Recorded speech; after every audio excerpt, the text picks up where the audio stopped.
рӯзноманигор нафаре аст ҳақиқатҷӯ доир ба масъалаҳои гуногуни бардошт дошта. ҳамзамон яке аз вазифаҳои дигараш ин таъмини маълумоти саҳеҳ ва боэътимод ба мардум аст. салом тамошобинони азизи шабакаи Баҳористон, барномаи навбатии касби ман аст. манзури шумо.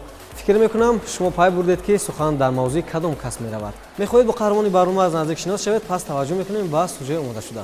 салом шунавандаҳои азиз, таваҷҷӯҳи шуморо ба гузориши ин соат аз радиои Ховар ҷалб менамоем. ашурзода Саидҷафар Ашур 25 октябри соли 1981 дар ноҳияи Фархор ба дунё омадааст. мактаби таҳсилоти миёнаро соли 1999 хатм намуда, соли 2000 ба Донишгоҳи миллии Тоҷикистон ҳуҷҷат месупорад ва онро соли 2005 бо муваффақият хатм менамояд. дар аввал бо радиои Тоҷикистон ҳамкорӣ намуда моҳи июни соли 2003 ба ҳайси муҳаррир дар идораи мазкур ба кор шурӯъ намудааст. баъд аз талошҳои зиёд ӯ дар муассисаи давлатии телевизиони ҷаҳонамо ба сифати муовини сармуҳаррири идораи барномаҳои таҳлилӣ идомаи фаъолият намуда, аз моҳи марти соли 2012 дар ҳамин идора ба ҳайси сармуҳаррир то моҳи майи соли 2015 фаъолият намудааст.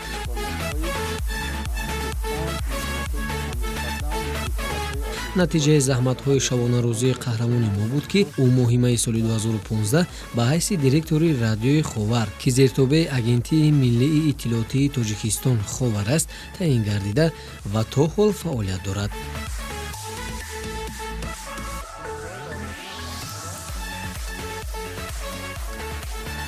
сазовори чандин ҷоизаҳо гардидааст. барои мисол, соли 2015 бо нишони аълочии матбуоти ҷумҳурии Тоҷикистон, соли 2016 бо нишони ҷашни 15-солагии қушуноҳои сарҳадии Кумитаи давлатии амнияти миллии ҷумҳурии Тоҷикистон ва чандин ҷоизаҳои дигарро ба даст овардааст.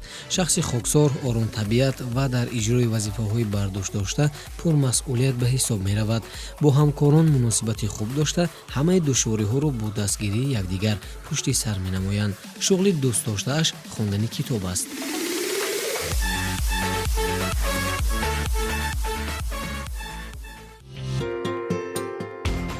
чӣ гуна ки шумо огаҳӣ пайдо намудед, қаҳрамони барномаи навбатии мо Ашурзода Саидҷафар пешвоз мегирем.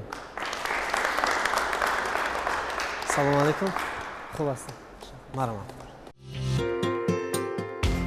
шуморо хушомадед мегӯем бори дигар ба барномаи касб. ман ташаккур зиёд бар оне ки даъвати моро пазируфтед. ман ҳам бисёр сипос мекунам аз оне ки моро ба ин барнома даъват кардед ва салом мегӯям ба наврасони хуштолӣ ва ба ҷамъи бинандаҳои шабакаи дӯстдоштании Баҳористон ва аз оне ки имрӯз мо дарубаро бо онҳо ҳастем ва суҳбат мекунем ва умедворем ки як суҳбати хеле хубу хушам мешавад, то ин ки ҳам ин наврасон ва ҳам бинандаҳо аз суҳбати мо чизе барои худ бардошт кунанд. бале, ва ман нахустин суолам аз шумо чунин аст ки оё мегуфтед рӯзноманигорӣ чӣ гуна касб аст?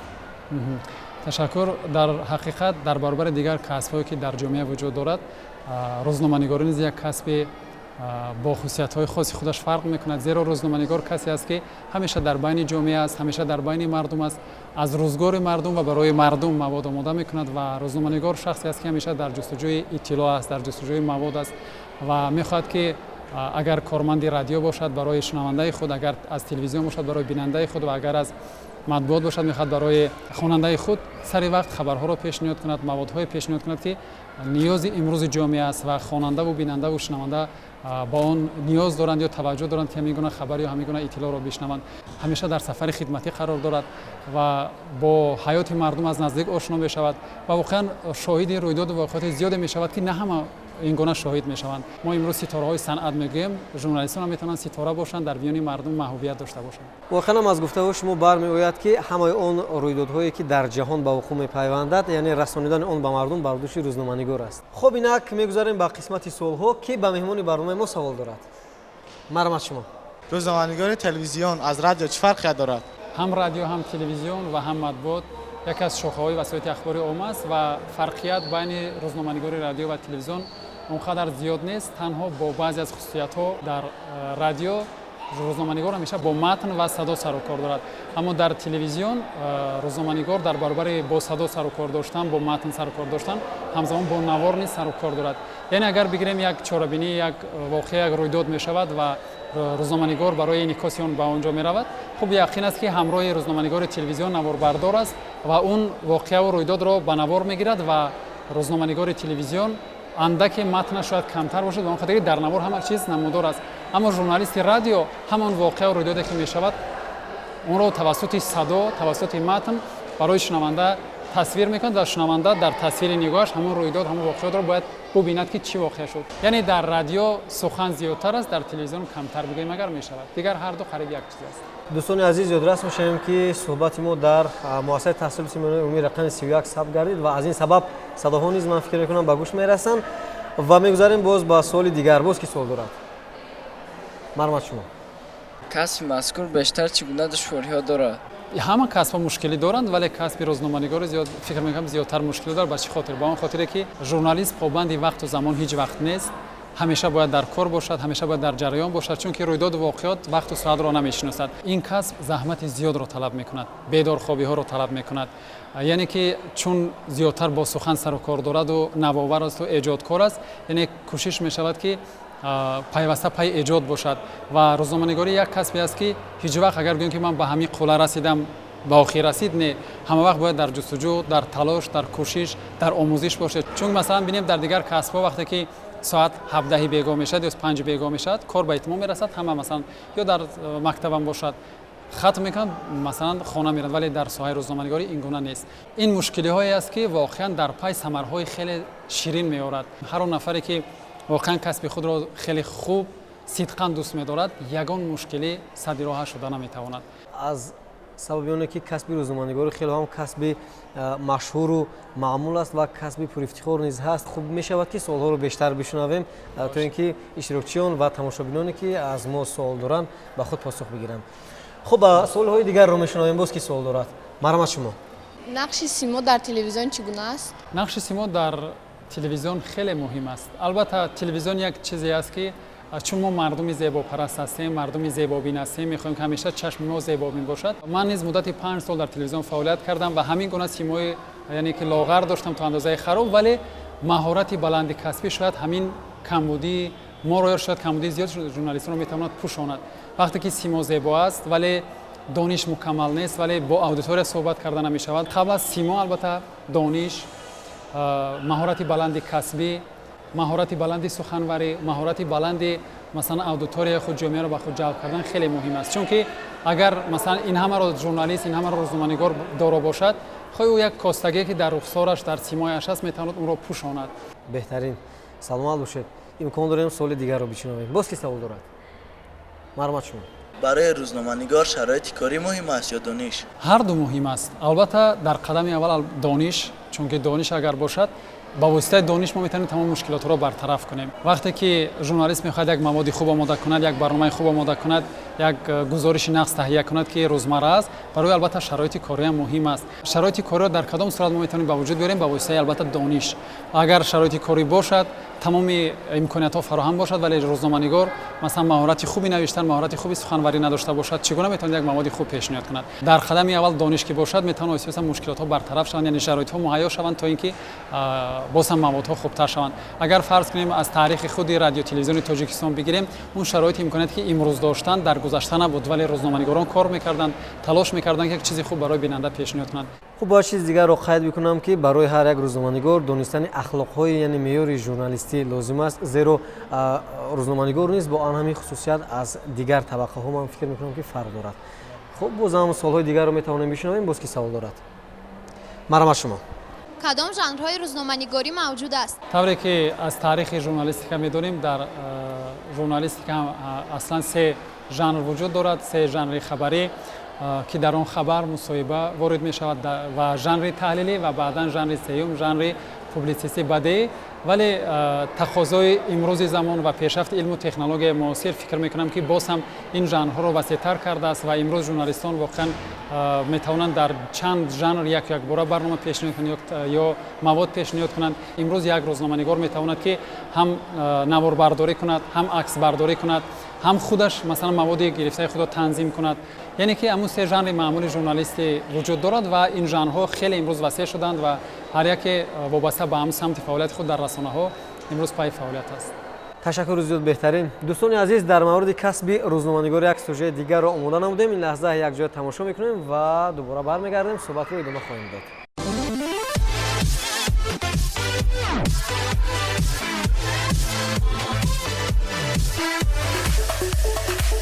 рӯзноманигорӣ касби ҷолиб ва хеле пурмасъулият буда аз шахс зиракӣ махсуси сиёсиро тақозо дорад.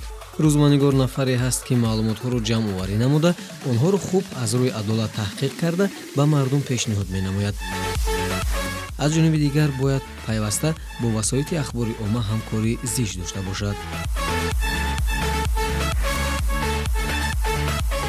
журналист метавонад ки ба осонӣ ҷараёни бузурги иттилоотро тариқи ин ё он расона, аз ҷумла радио, телевизион ва тариқи матбуот ба ҷаҳониён муаррифӣ кунад. онҳое ки дар ин касб кор мекунанд хуб дарк карданд ки ёфтани мавзӯи мувофиқ то чӣ андоза муҳим аст ва омода кардани он чӣ қадар масъулияти баландро талаб менамояд.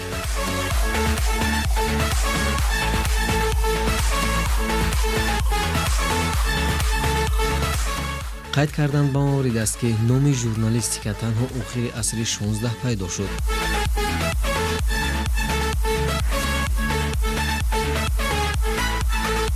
аксар вақт гуфта мешавад ки касби рӯзноманигор дуввумин қадимтарин касб дар ҷаҳон аст.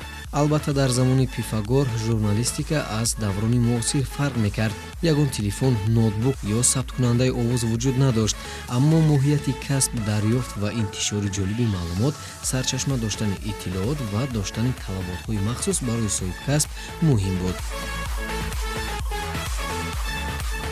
агар мо дар бораи хислатҳои журналист суҳбат кунем, пас наметавонем аниқ бигӯем ки кадомаш муҳим аст. дар ин касб ҳар кас метавонад мавқеи худро дошта бошад. ҳоло журналист аз ҳар вақта бештар масъул аст, зеро бо тақозои замон қадам гузоштан лозим аст.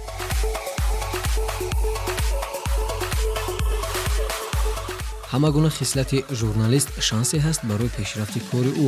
танҳо қалам гирифтан маъное надорад. таҳлил, баррасӣ, макон, вақт, хулоса муҳим аст.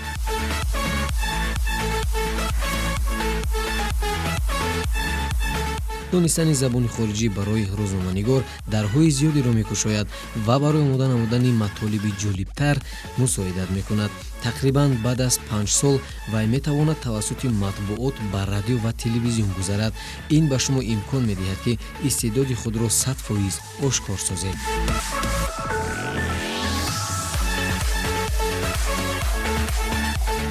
ҳамзамон рӯзноманигор бояд ҳангоми сабти барнома аз чанд шохаҳои касбҳои дигар истифода барад. барои мисол, ровии барнома ҳангоми сабт бояд ҳунарманд, сухандон, фондибои луғавиро зиёд истифода барад.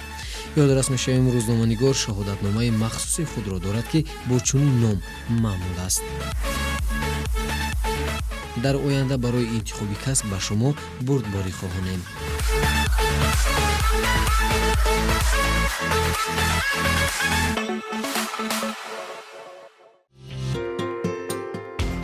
тамошобинони азиз, бор дигар ёдрас мешавем ки қаҳрамони барномаи навбатии касби ман, рӯзноманигор, директори радиои Ховар Ашурзода Саидҷафар, шуморо хушомадед мегӯем бор дигар ба барнома ва имкон дорем солҳои дигарро бишунавем. боз ки савол дорад? марҳамат шумо. шумо аз чандсолагиятон ин касбро интихоб намудед? аз синфи якум то чорум мехостам ки ман омӯзгор шавам, вале баъдан чун синфи 5 ва 6 таҳсил мекардам, яке аз хоҳарбузургони ман ҳамшираи шафқат буданд ва ҳар вақте хилъати сафед ба бар мекарданд, ман меёфтам табиб мешавам ва бо як ҳавас масалан хилъати сафедро ба бар мекардам. аз синфи ҳафтум он тараф ман азми қатъӣ пеши худ гузоштам ки ҳатман рӯзноманигор мешавам ва рӯзноманигори радио мешавам. ва инак хушбахтона бештар аз 15 сол аст ки ҳамчун рӯзноманигор фаъолият дорам. ҳарчанд дар телевизионам фаъолият кардам, вале бештар муҳаббати ман, меҳри ман нисбат ба радио зиёдтар аст ва ман яъне аз замони овони мактабхонӣ муҳаббат, ишқи рӯзноманигори радио будан дар қалби ман ҷо шуд ва ман имрӯз фаъолият дорам. чунон ки мо медонем, журналистро чорум рукни давлат медонанд ва ман бо бовари комил гуфта метавонам ки дар замони истиқлолии кишвар имконоти бештар барои рӯзноманигорони мо фароҳам оварда шуд, то ин ки онҳо бештар ба воқеаҳое ки дар ҷумҳурия берун аз он мешаванд саривақт дастрас намуда онҳоро пешкаши мардум намоянд. хусусиятҳои ҷолиби касби мазкур дар чист? ҳама паҳлӯҳои касби рӯзноманигорӣ ҷолиб аст, шавқовар аст, зеро ки واقعا شاهد رویداد و واقعات خیلی زیاد میگردید. زیادتر جالبیتش باز در اون است که اولین گزارش، اولین مثلا صدا گرفتن، اولین مثلا تا اندازه در تلویزیون برآمد کردن، شاید در نزد همصحبت بعضا خطا کردن یا شاید از زبان همصحبت چیزهای جالب را آموختن. یک جالبیت ها اصلا خیلی شوق‌آور است بگیم خطا نمی‌کنیم، چون که وقتی شما ببینید مثلا نوروزشون در کوچه‌های دوشنبه قدم میزنن، همه میدونن که کارمند بهارستان است. کوشش میکنه که باز هم برنامه‌اش جالب‌تر باشد، مثلا یک برنامه آماده کند که هفته ها شنونده ها یا بیننده های او را انتظار شوند تا اینکه بدانند که فلان روز در فلان ساعت فلان برنامه با فلان شخص پیشنهاد می شود. سلامت باشد. چگونه شخص میتواند روزنامه‌نگار حقیقی شود؟ اون نفر میتواند روزنامه‌نگار حقیقی باشد که واقعا کسب خود را صدقاً دوست می‌دارد. کسب خود را صدقاً دوست می‌دارد، طوری که در آغاز برنامه گفتم، همه را هر لحظه و هر ساعت با یادی همون کسبش است، با یادی همون کارش است. از اونی که واقعا صدقاً فعالیت می‌کند و هیچ وقت پابند وقت و زمان نیست، او ژورنالیست حقیقی است یا روزنامه‌نگار حقیقی است. چون که وقتی که روزنامه‌نگار گفت که تمام ساعت 17 شد، من مثلا دفتر و کتاب قلم را جمع میکنم و خانه میرم، این علاقه دیگر روزنامه‌نگاری نیست. چون که طوری گفتم روزنامه‌نگار هیچ وقت و ساعت طلب نمیشناسد و هر وقتی که او را طلب کردم او باید به کار حاضر باشد. ساعتی مثلا یک شب است، دو شب است، شاید یک رویداد میشه که واقع میشد، درخواست کردن یا طلب کردن او باید به کارگاه حاضر شود یا که مثلا همون رویداد رو انعکاس کرده تواند. و امکان داریم سوال‌های دیگر رو از جانب اشتراکچیان بشنویم. باز کی سوال دارد؟ مرحمت شما. اگر به شما فرصت دست میداد دیگر کس رو انتخاب نمایید، این کدام کس بود؟ خب باز هم اگر فرصت دست میداد باز هم این کسب دوست داشتم، کسب روزنامه‌نگاری رو انتخاب میکردم، چون که واقعا من فکر میگم که یک لحظه و یک ساعت و یک ثانیه به یاد این کسب بودن نمیتونم، چون که در خون و وجود من واقعا این کسب وجود دارد و میگن هر کی را بهر کار ساختند، شاید آفریدگار من رو برای همین روزنامه‌نگاری آفریده است و من دوباره و سه باره که اگر امکانیت دست بیاد باز هم میخوام که روزنامه‌نگار باشم. روزنامه‌نگار باید به کدام جزئیات دقت دهد؟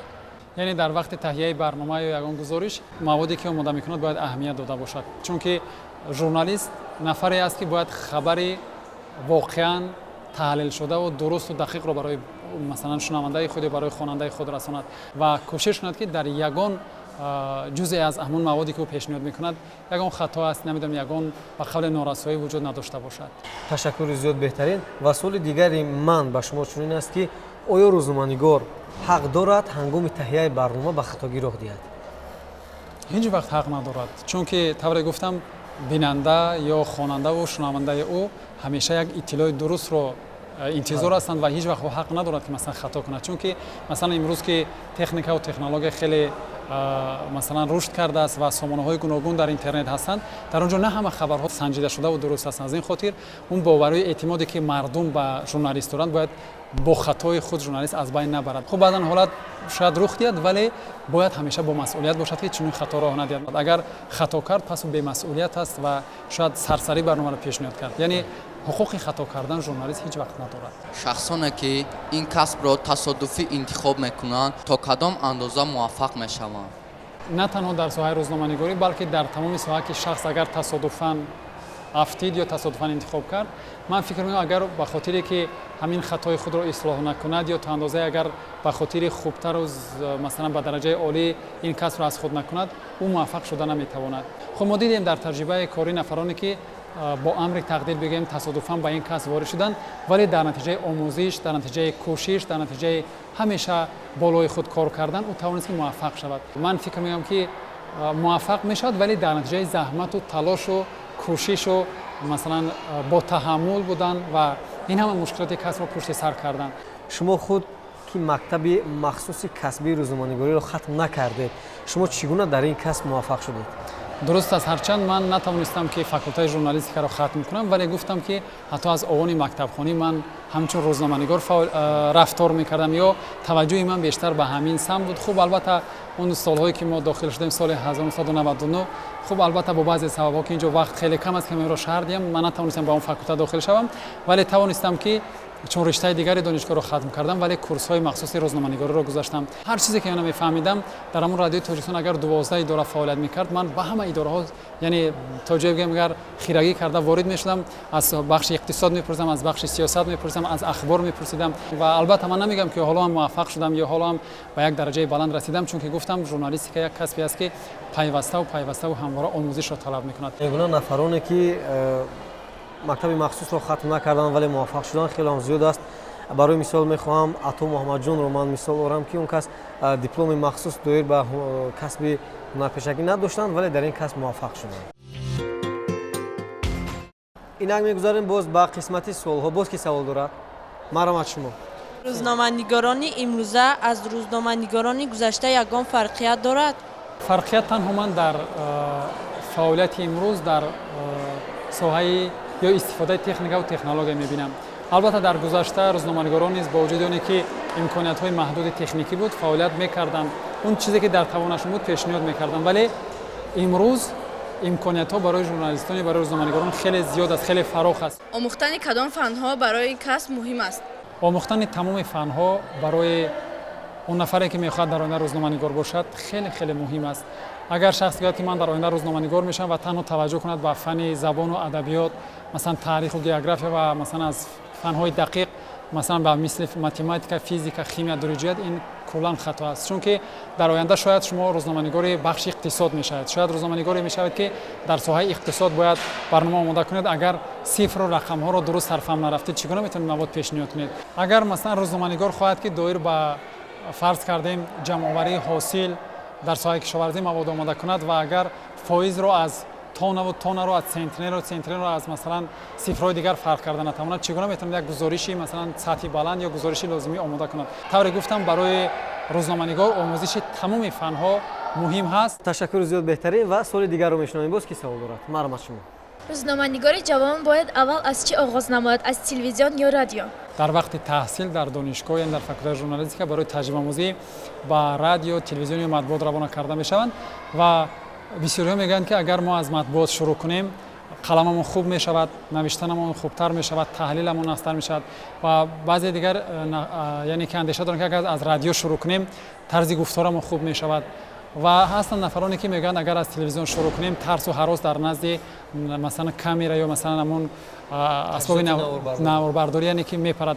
вале ман фикр мекунам ки дар ҳама ҳолат аввалин дараҷа донишу маҳорати худи ҳамон рӯзноманигор муҳимтар аст нисбат аз оне ки кадом шохаи васоити ахбори маро интихоб мекунад, ё радио аст ё телевизион аст ё матбуот. яъне ҳар ҷое ки мо интихоб мекунем ва агар сидқан фаъолият накунем, наметавонем ки муваффақ шавем. агар воқеан каси худ сидқан дӯст дорад ва талош кунад, дар кадом шохаи васоити ахбори ма ки набошад, ӯ муваффақ мешавад. ташаккури зиёд. ман фикр мекунам ки нафароне ки касби рӯзноманигориро дар оянда интихоб карданӣ буданд, аллакай аз суҳбати шумо як ҷаҳон маълумотҳоро ба худ гирифтанд ва ман фикр мекунам ки дар оянда дар интихоби касб ба хатоги роҳ нахоҳанд дод. ва дар охир ба тамошобинон ва иштирокчиёне ки бо мо буданд чӣ тавсияҳо медиҳед? хуб, албатта тавсия медиҳам барои нафароне ки дар оянда мехоҳанд касби рӯзноманигориро интихоб кунанд. аввас як чизе аст ки зуд пир мешавад, зуд аз байн меравад. дар таҷрибаи корӣ дидам нафароне ки аз рӯи ҳавас омаданд барои фаъолият дар соҳаи рӯзноманигорӣ, вале чун заҳмату кӯшишу анамун мушкилиҳои соҳаро диданд, зуд тарк карданд ин соҳаро. вале нафаре ки агар тавре мегӯянд аз самими қалб агар ин касбро интихоб кунаду дӯст дорад, ба ҳама мушкилиҳош тоб меорад, чунки воқеан бо нӯги қалам пайдо кардани ризқурӯзӣ хеле мушкил аст.